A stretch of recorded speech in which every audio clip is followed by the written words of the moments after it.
As is typical with these kinds of things, it would be good to define dedication. And the Merriam-Webster Dictionary defines dedication as the quality of being committed to a task or purpose. And the reason that I, as a 22-year-old, could probably come up here and speak about this might be a bit lost on people, but to explain, one of the great reasons would be that I had a show until about 5 a.m. this morning. I had to sleep.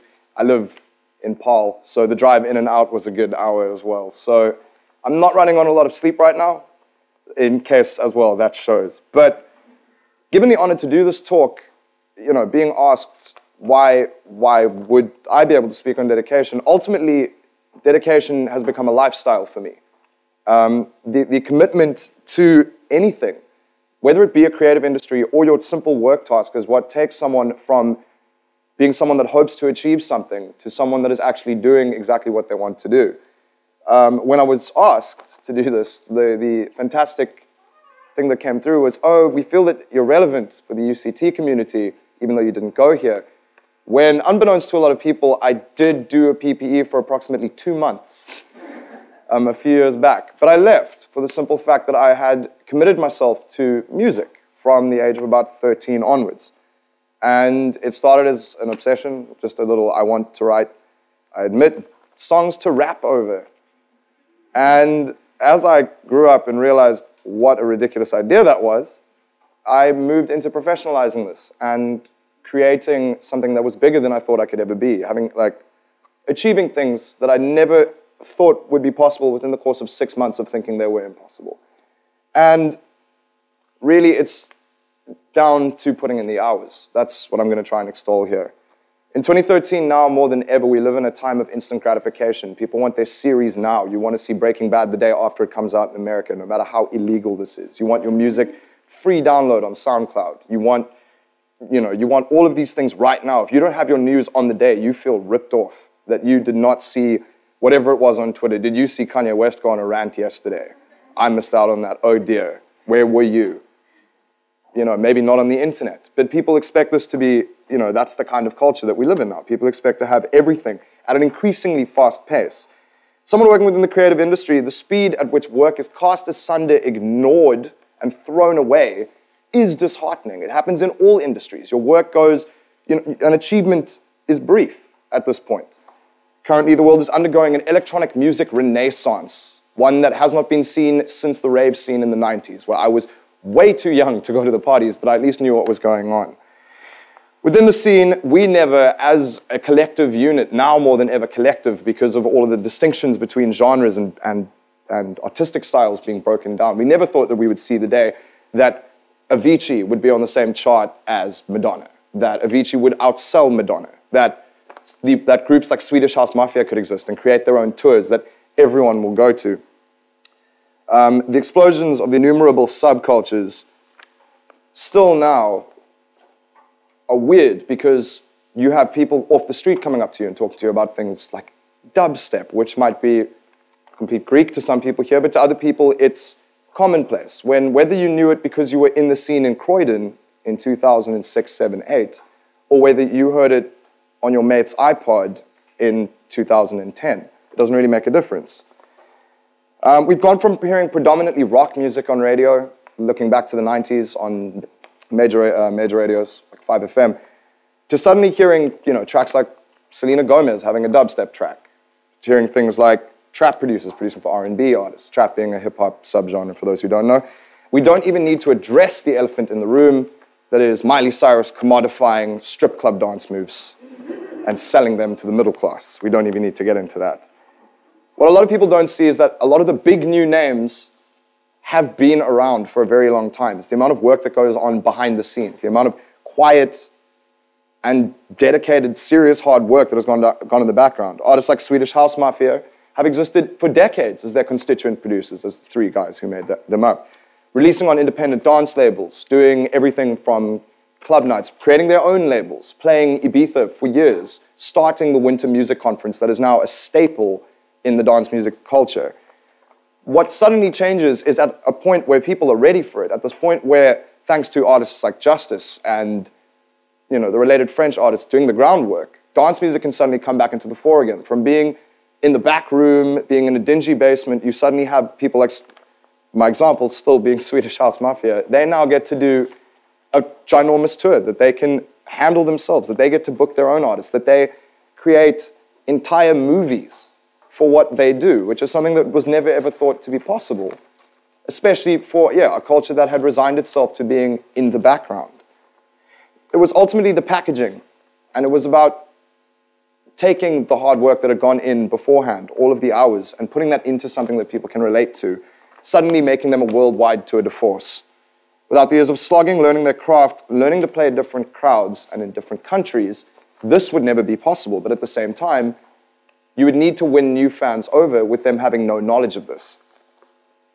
Contrary to what a lot of people hope, none of this is about luck, particularly in the creative industry. There is a case of being at the right place at the right time, but the right place at the right time is hard work. It's about knowing where to place yourself. It's about knowing what it is that you do and how that fits into the bigger picture, because otherwise you can't strike it lucky if you don't know where you're meant to strike it lucky at all in the first place. It used to be called paying your dues, but really it's about learning your skills, it's about the attitude, and it's about the work. The dedication needs to be successful before you're successful. The way that opportunity comes is strange. It really is. The situations that I've been through where some of my greatest achievements have been caused by complete and total flukes and accidents. One such example would be that I did a remix for Rob Zombie for Universal Records. And the honor, even for the option to come across the table, was something that I did not expect, because it was sitting on a publisher's desk in the UK going, look, we got the stems, but the issue is you have 48 hours to remix this entire song. So I said, you know what, I've been waiting a very long time to remix a metal song. As a dance artist, I happen to also have very heavy roots in heavy metal. And I thought, okay, cool, great honor, fantastic. Once that came through to me, and we downloaded it, thanks to South African internet, it took a day. The problem was that after it took that one day, they'd sent files without extensions, as in no .mp3 or .wav or whatever it would be, so I couldn't open the files. So by the time I eventually got the stems, I had 24 hours to do the remix. There was nothing confirmed. There were no deals in place. There were no certainties about this. It's not that if I'd done the remix, it would be released. It was that if we like it, we'll let you know. And in those 24 hours, I did the remix, I sent it off, and I left it, and I carried on with what I was doing.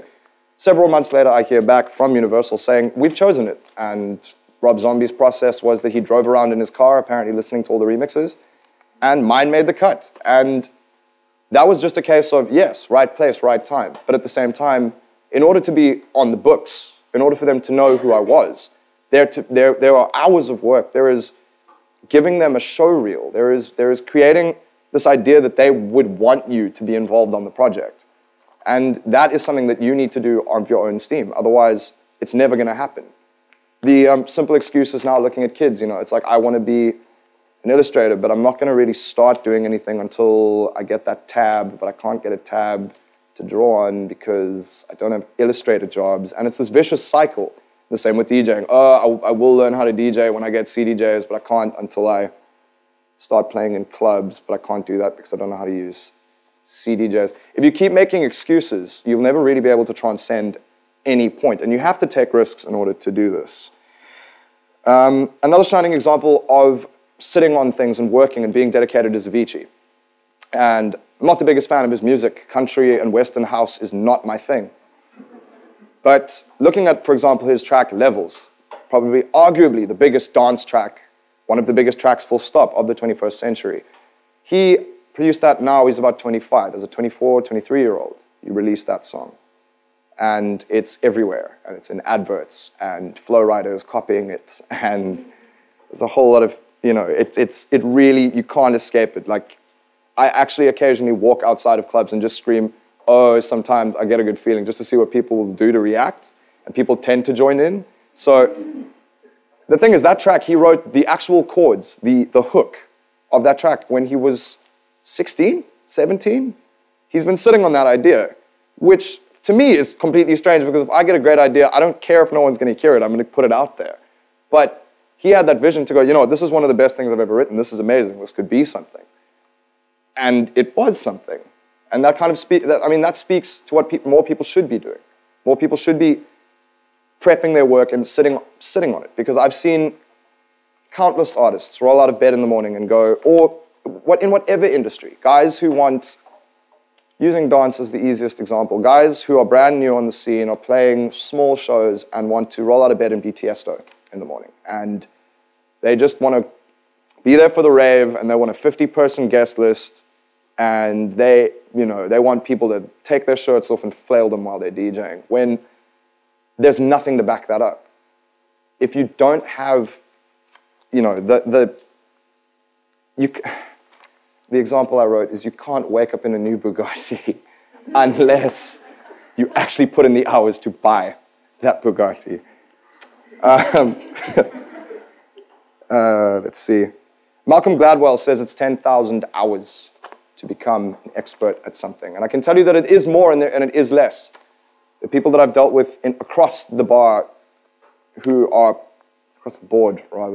who've been amazing within 1 year of starting doing what they do, just because of the amount of time, say, that they've spent YouTubing. The resources out there are endless. There are people who will teach you how to sound like your favorite music producer in 20 minutes. It's how you choose to use that. There are people who've been doing this for 20 years who are terrible. Ultimately, it is about the hours, but it's also about, working smart, not hard. You cannot just add water and roll out of bed and be amazing. I mean, if you can, good for you. Then you are one of very, very few people.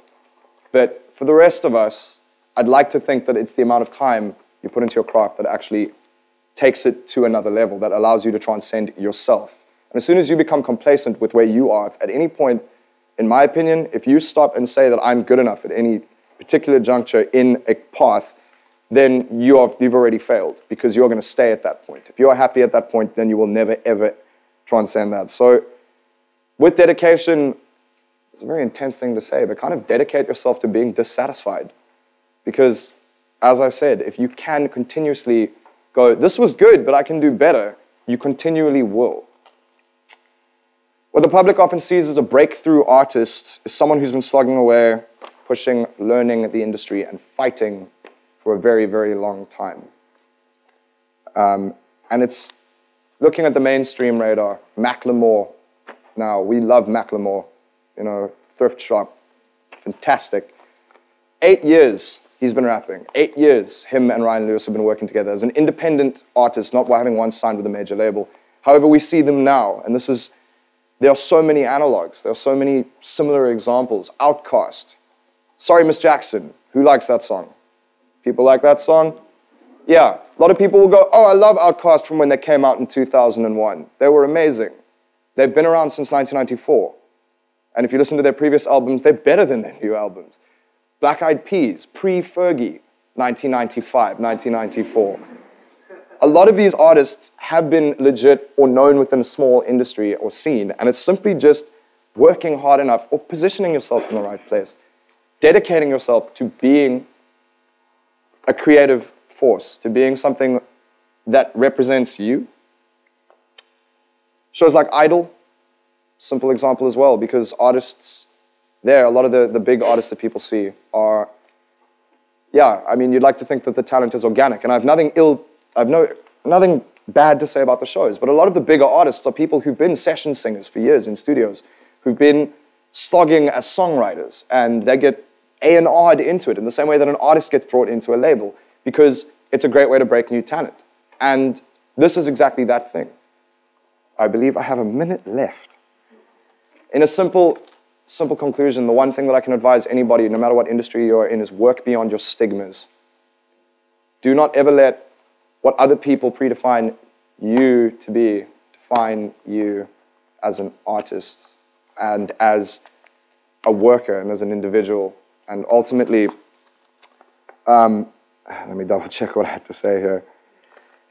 If somebody turns your work back, it's probably because they aren't ready for what you have to say. It doesn't mean that it is a wrong idea, in my opinion. And I've seen many times where things have been turned back because of vested interests or grudges, and you should never, ever once, if you wholeheartedly believe in what you can do, you can be a 22-year-old who runs a radio show, a record label, DJs, and plays around the country and the world at this point. There's nothing stopping you, and I'm just like any one of you. I'm a normal person, and I only do this because I'm passionate. The end.